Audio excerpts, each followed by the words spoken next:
Stalin, a slightly pro-Russian government, and Schengen neighbour American state are but a few reasons not to visit Georgia. But I've already made a list of 10 things to do in Tbilisi, so I guess I've got to go. Well, obviously this has been filmed after the trip and I've already been, and yeah, Georgia was alright. So I don't really have anything to do tonight. Do you want to hang out? No, me neither. Arriving very early in the morning, I was greeted by my driver who was wearing Wellington boots, something I hadn't requested but a nice touch. After a short morning nap, I was ready to face the world again, with my first stop of the day being the Mother of Georgia statue. My taxi driver dropped me off at a small car park on a ridge. On one side, there were a few forests and patches of grey construction, and on the other, my first proper views of the city of Tbilisi. The statue depicts a woman holding a sword in one hand and a bowl of wine in the other. I also get a little bit fighty after a drink. And at a height of 20 metres, she isn't the tallest, but it's a pretty cool landmark. It reminds me a lot of a smaller version of the Motherland statue I saw in Kiev. Looking down at the views of Tbilisi, at first glance the city feels pretty unusual, with a crazy mixture of architecture like European style with modern structures and some Middle Eastern touches around the sulphur baths we'll be visiting later on. But before that I wanted to visit the fortress, second thing on my list, and it's closed. Wanting to catch the cable car, I had to walk back up the hill, past a man getting dressed, another with a bird of prey and some more ongoing construction to join the cable car queue. To entertain us, there was a man playing music, and I noticed Orthodox Jews and Muslims enjoying the moment together. Maybe everything's going to be okay in the end. It was a fun mix of tourists up on the hill, mostly from China and the Gulf countries.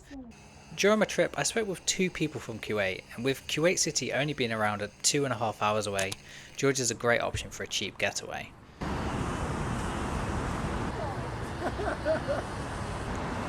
The cable car ride was short, and at the bottom I found myself in a park where the Bridge of Peace is located.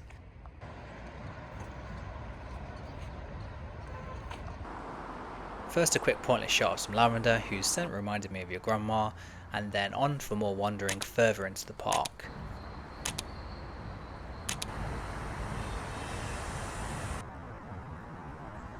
Typical of where we are in the world, I spotted lots of stray dogs around, having to constantly remind myself it's a bad idea to start touching them. So I carried on photographing some of the unusual architecture scattered around the park.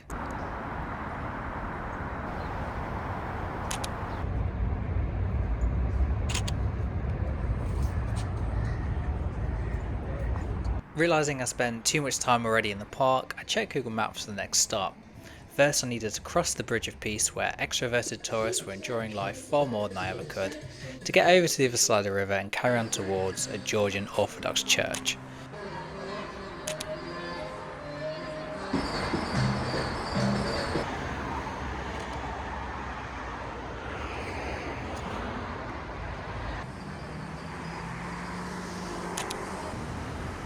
Walking along the river, I even spotted a fellow photographer, so I decided to copy his photo idea. Well, I assume this was a shot.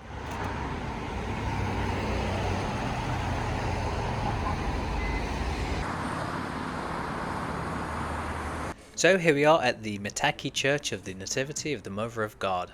Snappy name.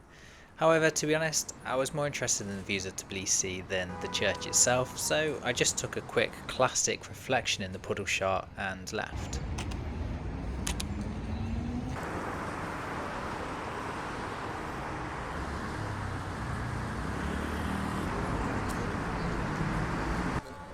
Next, as promised, the famous sulphur baths.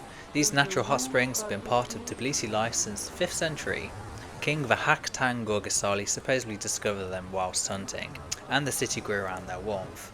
Which is exactly what Tbilisi means in Old Georgian, warm. And this is a fact that I learned from a tour guide and not Google.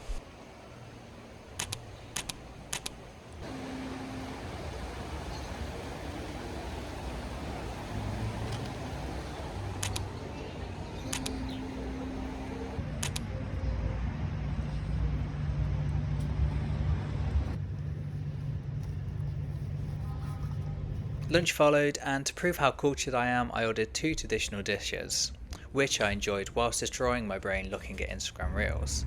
Feeling indulgent, I then hopped into a taxi for the largest Orthodox church in Europe, the Holy Trinity Cathedral.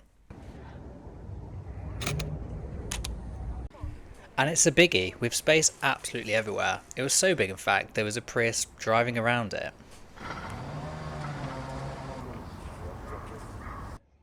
Completed in 2004, it commemorates 1500 years of the Georgian Orthodox Church and 2000 years since the birth of Christ.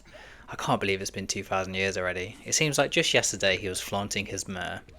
And like I said, it's absolutely massive, big enough for 15,000 people, and combines traditional Georgian and Byzantine architectural styles.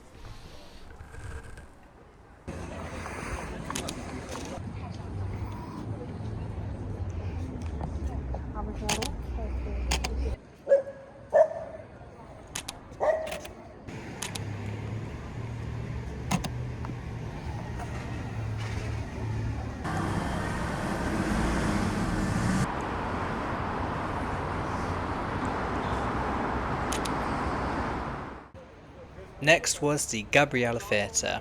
The other tourists made it a little bit hard to photograph, and it was only really worth a short stop. Oddly enough though, there was a guy taking photos of me. The audacity.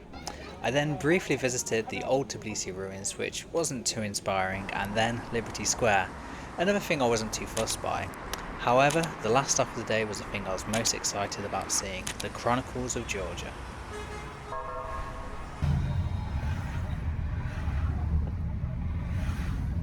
The taxi driver dropped me off at the car park, and the first glimpses already really impressed me. The monument was absolutely huge and the surrounding views were amazing. I loved the endless blocks of Soviet buildings, perhaps more enjoyable for me to look at than for Georgians to live in.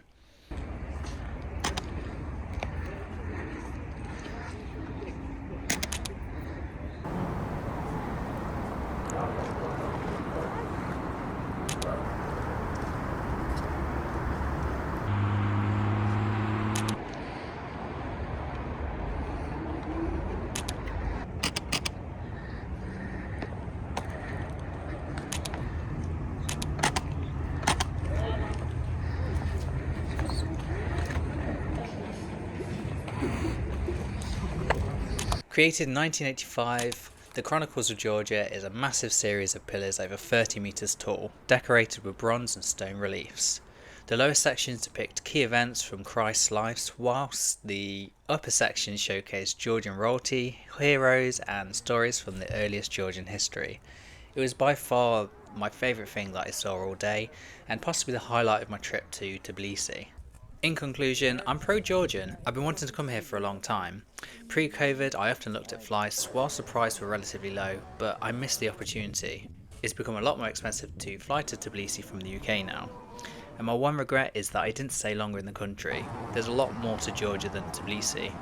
Like the Rainbow Mountains. Look, I wrote about my experience on my website. I'll leave you with one small request. Either go to Georgia or go to my website, but not both. Don't be greedy.